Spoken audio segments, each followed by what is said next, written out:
Então, o que é que podemos fazer na medida do possível? Repensar tudo isto, repensar as prioridades. Às vezes há pequenos ajustes e pequenos acertos que podemos fazer. Pequenos ajustes e pequenos acertos até na nossa vida. Escolhas, prioridades. Depois, ver se agora isso não é possível, o que é que eu vou fazer com o que eu tenho, que ajudas eu vou me socorrer para minimizar os efeitos que possam vir a ter no bebê. De forma nenhuma os pais se podem culpabilizar, porque isso então é a pior coisa, porque a culpa traz uma densidade muito grande e não ajuda absolutamente em nada. Então não é questão de se culpabilizar, é como é que eu posso fazer melhor?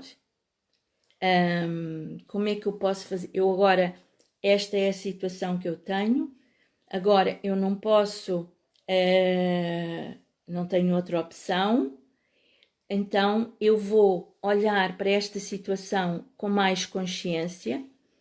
Eu já entendi de onde vem o choro, de onde vem as noites mal dormidas, de onde vem muitas vezes as questões físicas e como é que eu posso, em consciência, ajudar o meu filho a minimizar estas questões, inclusivamente a dor que ele possa estar a sentir de estar afastado de mim, enquanto mãe, não é? E isto é extremamente importante, trazer isto e cada um focar-se neste aspecto. O amor tudo cura. E a expressão desse amor também é que vai fazer toda a diferença.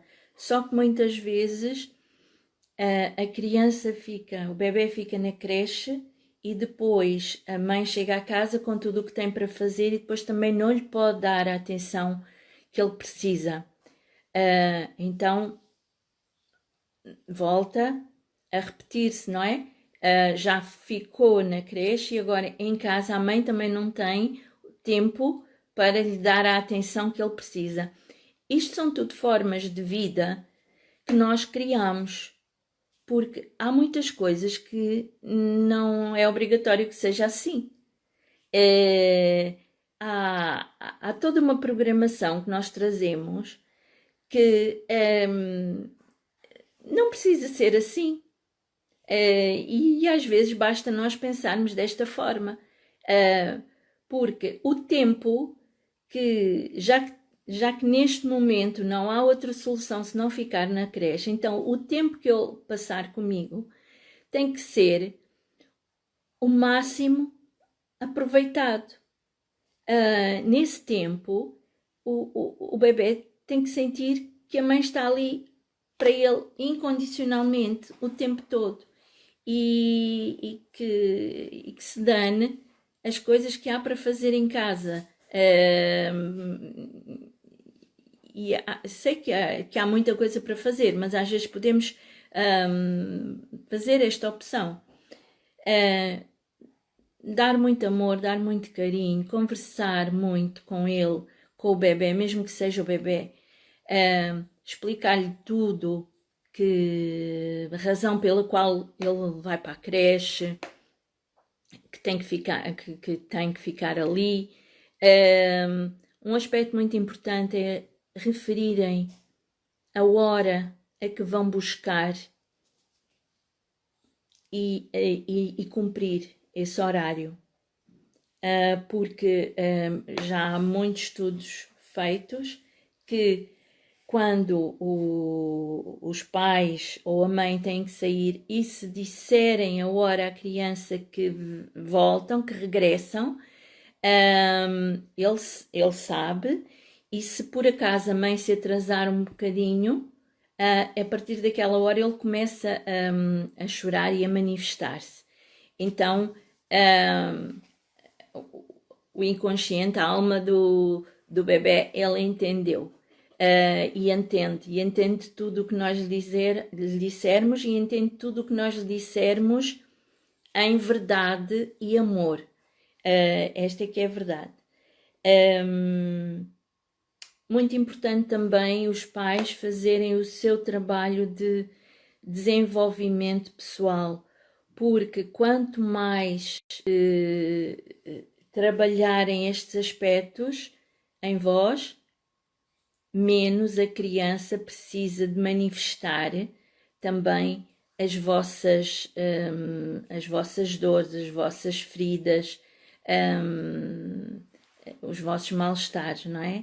Então esse trabalho é muito importante e mais importante ainda nestas situações.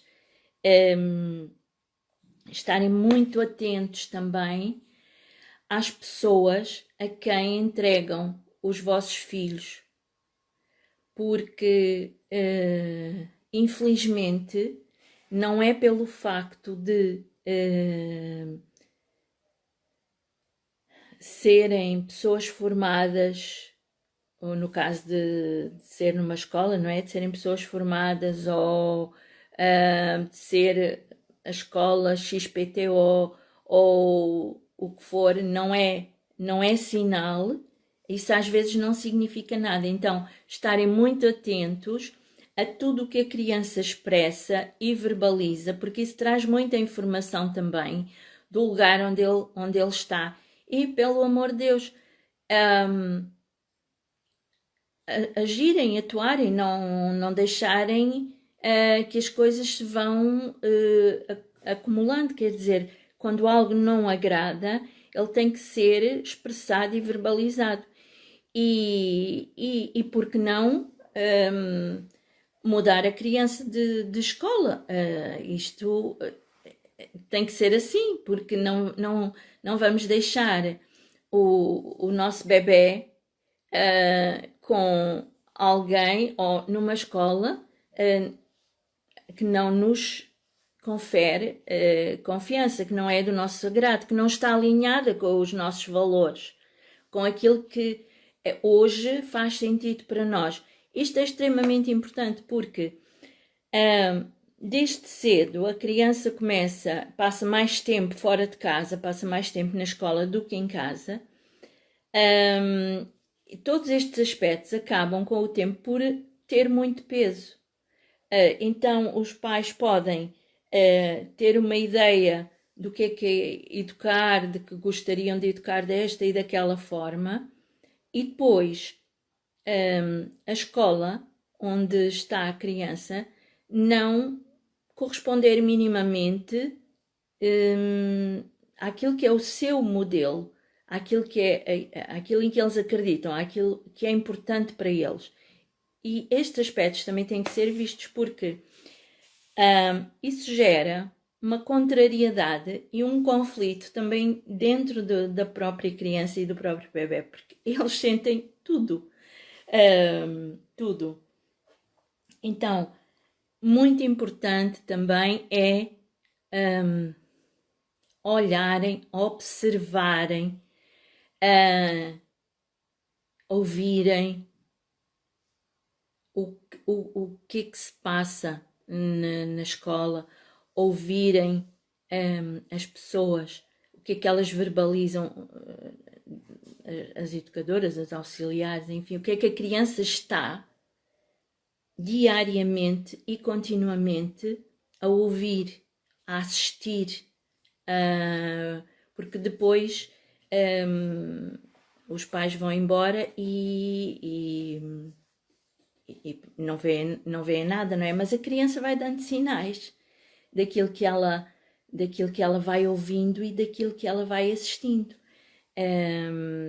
E isso é extremamente importante, porque há coisas nós não podemos permitir que aconteça, há coisas que nós não podemos permitir que digam, que façam aos nossos filhos. Não, os pais são os guardiões do ser, os protetores daquele ser. É neles que a criança confia ou passa a não confiar. Esta é a questão. E tudo isso traz depois comportamentos, emoções que mais tarde, à medida que eles vão crescendo, vão trazendo outros desafios ainda maiores. Então, volto a repetir aqui, ter muita paciência, falar muito com eles, ouvi-los muito, quando é o caso deles já falarem, observarem todos os aspectos, como é que está o rabinho, como é que está isso tudo, porque isso traz muitos indicadores. Tanta coisa a observar e agirem quando sentirem que as coisas não estão bem, porque eles são indefesos. E é assim, por muito boa que seja a escola, por muito boas que sejam as educadoras e as auxiliares, são muitas crianças para tomar conta. Há coisas que sempre vão acontecer, não é? Então, é estarem atentos a isso tudo. Depois, é claro, os florais ajudam muito. Eu entro sempre com esta questão porque na realidade eles dão um grande suporte, quer seja ao bebê, à criança, quer seja aos pais. Em que medida podem dar o suporte ao bebê, por exemplo? Eu criei algumas essências a pensar precisamente nestas situações, que são essências que é que elas trazem? Elas trazem o amor e o aconchego de mãe, para quando há a ausência de mãe, que pode ser pode ser física, ausência física ou ausência emocional, não é? Quando traz a ausência de mãe, e que depois isso muitas vezes se reflete no choro, na agitação do bebê. E as essências que eu criei, cada uma delas trabalha um dos aspectos. O aconchego da mãe, para a criança sentir menos esse efeito da separação. O floral que eu também criei, que eu estou em paz, para quando a criança também fica muito agitada e começa a chorar muito, que é muito bom. Bons sonhos, para ajudar a dormir melhor. Isto serve para todas as fases, mas sobretudo nesta fase são essências e são florais que ajudam muito. Porque eles estão... O que é que eles fazem? Eles vão compensar a falta no campo, no corpo do bebê. Então, as essências que estão lá em cada floral, elas estão pensadas, elas estão colocadas ali para trabalhar esses aspectos. Cada uma delas trabalha alguns aspectos. Depois, o estou protegido, o estou confiante, tudo essências para ajudar o bebê a ultrapassar de uma forma mais harmoniosa esta fase que é muitas vezes dolorosa para ele. E para quê? Para que os efeitos, o trauma que possa vir daí a decorrer seja o mínimo possível. Porque se nós podemos usá-los connosco hoje adultos e vêm-se os resultados brilhantes, então quanto mais cedo usarmos com a criança, até num esquema de prevenção, muito mais evidentes são os resultados e os efeitos. E evitamos que essas questões se perpetuem por muito tempo.